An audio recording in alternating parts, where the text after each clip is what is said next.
Thank you, Ms. Brigitte Gabriel. It now gives me great pleasure to introduce my learned colleague, first and foremost, Mr. Mark Langfan of our Ruth Shaver, the UN correspondent and also security analyst.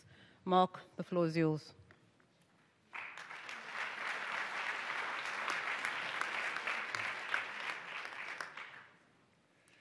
Thank you, Ugoji. First of all, I have to say it's kind of hard to even try to, do better than those two guys and gals. But I'm going to try.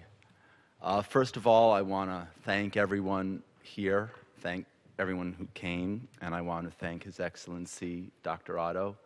All I can say is thank you on behalf of the Jewish people, thank you on behalf of Israel, and thank you on behalf of someone who, all I can say is you are a special person and your country is a special country.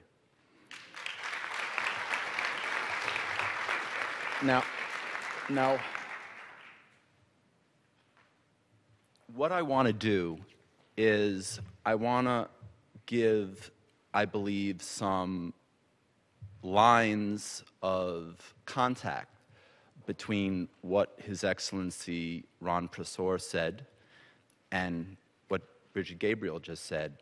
And what I want to do is really enable everyone here to be able to go to his next-door neighbor and in a calm, clear way explain how Israel's fight today will be the world's fight tomorrow. And I've put together a PowerPoint as well as a couple of pamphlets. So everybody, you don't have to worry. Almost all the graphics that are up there are in these pamphlets. So don't worry about it. Okay. First of all, I'd like to give a little news context to my talk. In that last week, Defense Minister Ya'alon said a West Bank withdrawal will lead to rocket and mortar fire on Ben Gurion Airport. He also said that Israel should look for a diplomatic process outside the box, and he mentioned newfound strategic interests shared with moderate states. Now, I just want to make a qualifying statement in that I'm not representing the Israeli government, and I'm not presuming to say exactly that this is what he meant in my talk. But the facts and the maps that I'm about to show you, I believe, will give you a qualitative matrix to be able to understand better what is being talked about in the news. Now, the short one is Israel today, the world tomorrow. Now, that's a pretty dramatic statement, right? Well, in 1938, you had anti-Semitism. And I think it would have been a little bit difficult to go from 1938 anti-Semitism to 1939 and 1940 Nazi blitzkrieg. However, today, as my two predecessors explained, anti-Zionism is the new anti-Semitism. And what I hope to show you in the next little time is what I believe is a straight and direct line from 2014 anti-Zionism to an Islamist sweep south and east into the moderate Sunni oil states, as well as an Islamic sweep westward into Europe. And how am I going to show that? I'm going to show that through maps. But I would be remiss if I did not explain the picture on the left. And the picture on the left was a 15-year-old boy by the name of Daniel Viflik. He was going to school near the Gaza Strip. And a terrorist, very similar to the one who you can see in that little picture with the rocket, fired an anti-tank rocket into his yellow school bus and killed him. So just wanted to sort of dedicate this talk to Daniel Viflik. Now, how am I going to go from Israel today, the world tomorrow? Well, I'm going to sort of go back in history to 1581. And the first map up on the screen is not my map. It was a map done by Heinrich Bunting. And what he showed in this map, in almost 100 years after Columbus discovered America, was he saw the world as Asia, Europe, and Africa. The new America had just been barely discovered. And he believed that Jerusalem, the Levant, was in fact the crossroads of all of these continents, and it was sort of the node through which you got from Asia to Europe and Europe to Africa, as well as Asia to Africa. And so what I believe is this map in many ways sums up the strategic importance of Israel in that it is the gateway, it is the controlling node through which, if God forbid ISIS were able to break, it would go everywhere. Now that might seem like a very dramatic statement, but let's go to my first map that I've made.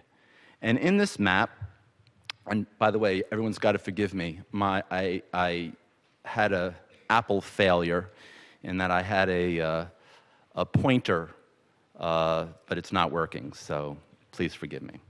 So in this map, in the bottom right-hand portion of this map, you have about 370 million Muslims. Now, this number excludes Nigeria, India, Pakistan, Malaysia.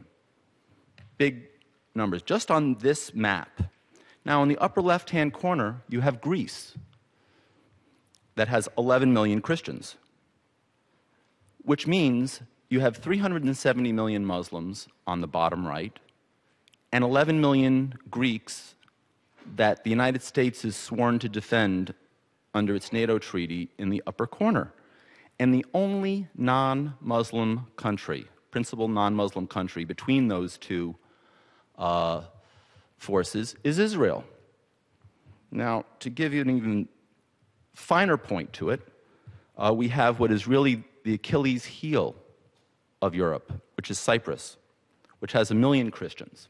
And I just have a map here of sort of a before and after. If God forbid something had happened to Israel, the Achilles heel of Europe would be sitting right over there. Now, everyone should be, we're in the UN, and we should be fair, and everyone should be asking me a question.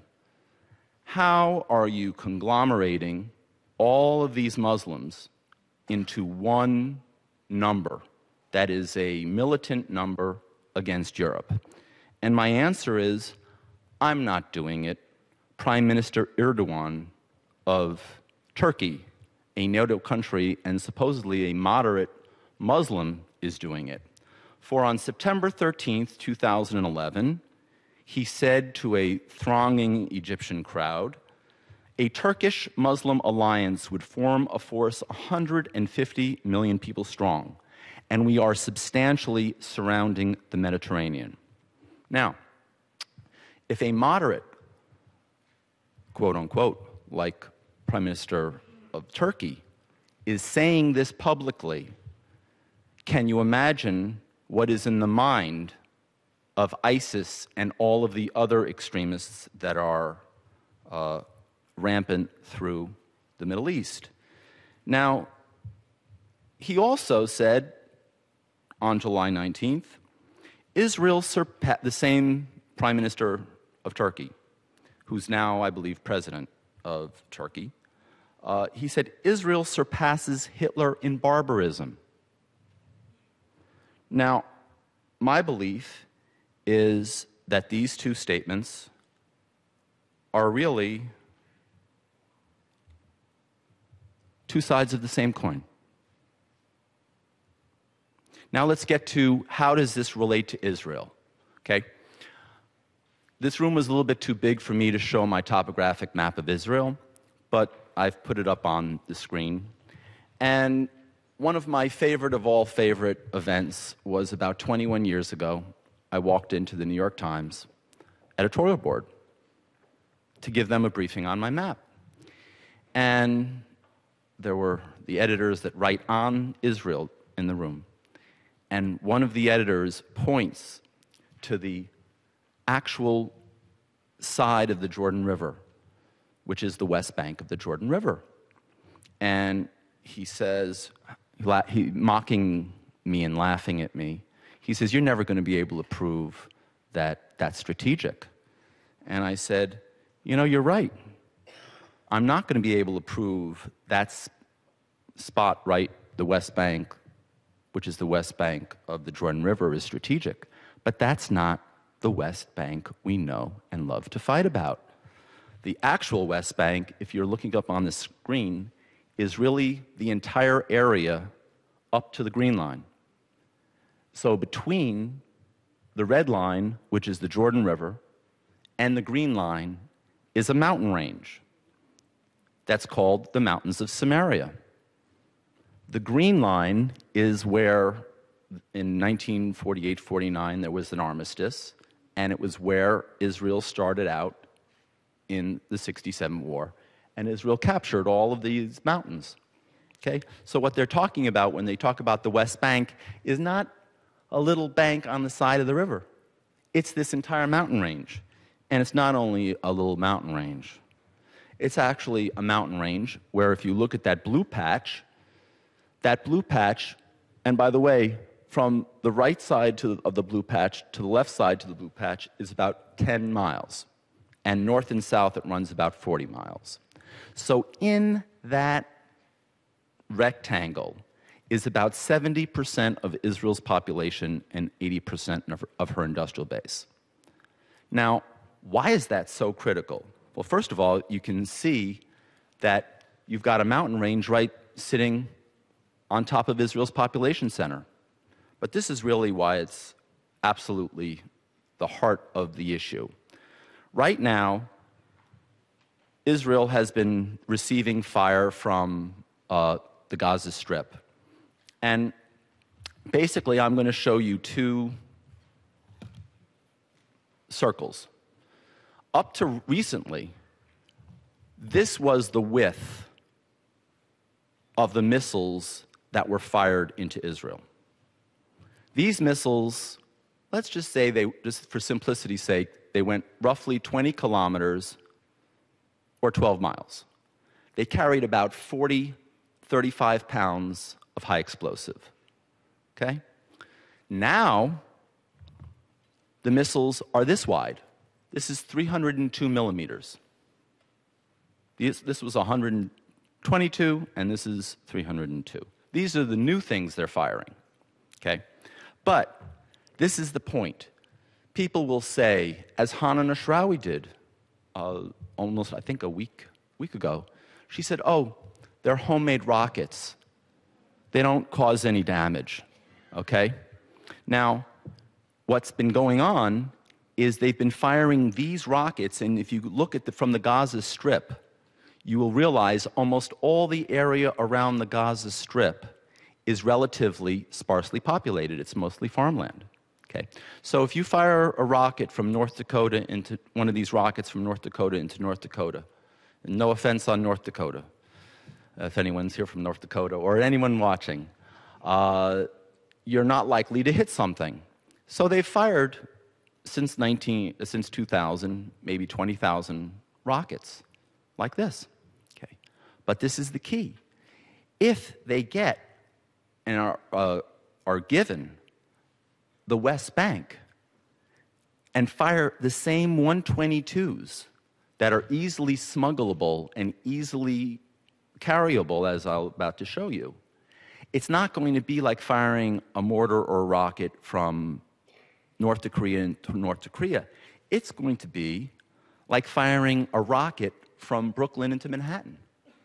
That's why the concentration issue is so great and why it really makes all the difference. And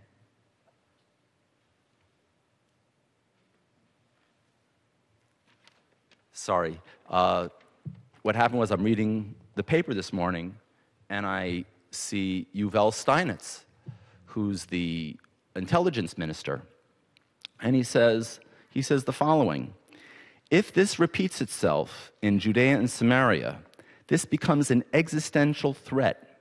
From there, thousands of short-range rockets with 20-kilometer ranges put Tel Aviv, Gush Dan, and Jerusalem into range. And he says what constitutes a severe threat in Gaza becomes an existential threat from Judea and Samaria. That was in today's Jerusalem Post. So just to give everybody a baseball card view of these rockets, I've put a graphic over here, and you can see what used to be the older rocket and now what's the new rocket. And I would again be remiss if I did not explain that Iran entitled these new rockets the Khaybar rocket, exactly because, as Ugoji spoke about, they are referring to the Battle of Khaybar, which occurred in 1629 on the Arabian Peninsula, where the Prophet Muhammad killed 629. What did I say? I'm sorry, 629, and as well as enslaved many people.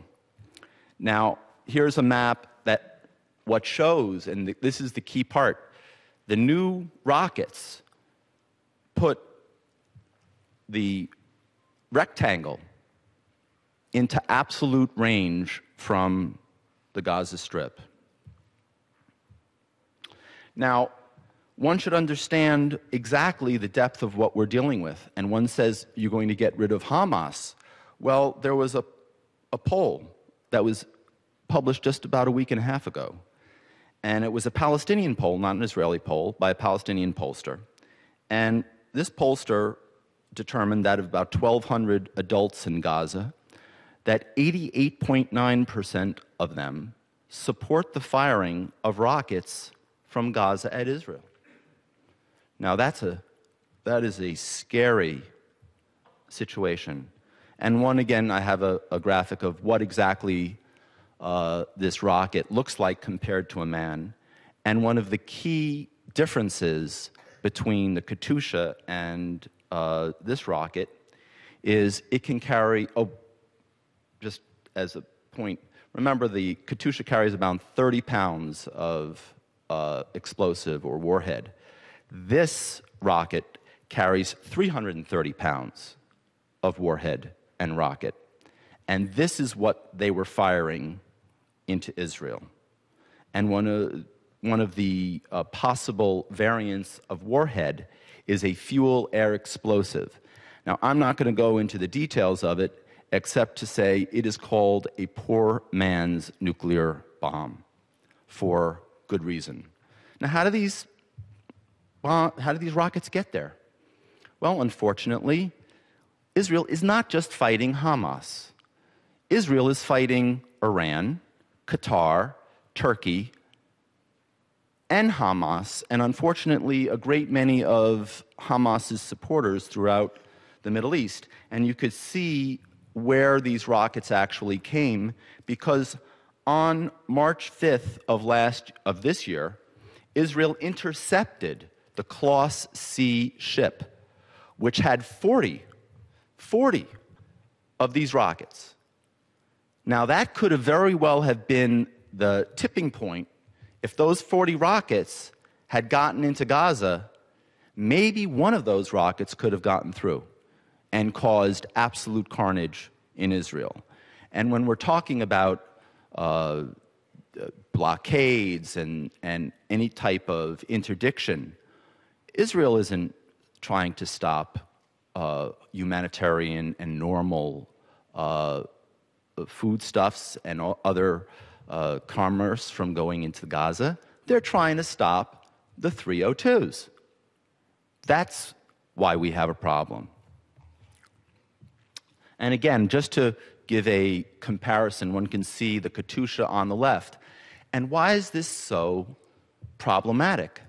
It's problematic because, again, if there were some type of Palestinian state, you would have to stop this small of a rocket from being used by determined terrorists. That is what Israel is up against in its peace process. And just to really explain the unfortunate weeds of this problem, these rockets don't just contain high explosive. They contain ball bearings. And what do ball bearings do? They don't kill people. They maim them, like this Jewish boy down on the left. And as a fact, Katyushas as well carry chemical weapons. Now, I talked about Israel's strategic value to Western Europe. I talked about the threat to Israel from a West Bank Palestinian state. I'm now going to circle back to Defense Minister Ya'alon's quote to give a little bit of background to how Israel is not only protecting Western civilization, Israel is protecting moderate Muslims. Now, how? Well, first of all, in your materials, I have how I've derived this black-gold triangle. But essentially, the short and the simple is underneath this triangle is 56% of the world's oil supply. And you don't need to be a genius to understand that this is what everyone is fighting about. This is what the Sunnis and the Shias and ISIS is all fight. This is where the gold is. And so the real issue is, how is Israel protecting moderate Sunnis? Well, and by the way, moderate Druze, moderate Shia, really everybody who's interested in freedom in what I call Eastern Theater. So I have a map, and I developed this 21 years ago. I was in a congressional office, and a congressman essentially said to me, "Can you explain to me why Israel is not the cause of instability?" Because perhaps the biggest lie, it's the big lie, is that Israel is the cause of instability in the Middle East. That Israel is the cause of all of the problems. And when people say this, they are not just talking about Israel post-1967. Make no mistake. People who say Israel is the cause of instability of the Middle East are talking about Israel from 1948, Israel from 1925, Israel from whenever. So this has nothing to do with the Green Line or not Green Line. So I tried to explain to him, where Israel was on the map, and I could see he really didn't understand the map very well. So on the way home, I made a simple map. And I said, well, okay, God forbid something happens to Israel. Let's game it out. And I said, the first thing, is Lebanon an independent Lebanon? Hasn't been. Will never be. God forbid something happens to Israel. What's going to happen? You're going to get a little bit of a bigger Syria, Hezbollah, Iran to the north, and a little bit of a bigger Egypt to the south. That's it. Next, Israel has been protecting Jordan for 50 years from Assad and now from ISIS. Could anyone imagine if Jordan had to worry about ISIS not only from the east, but from a Western Palestinian state that turns into a Hamas Palestinian state? So the second map shows Jordan goes down.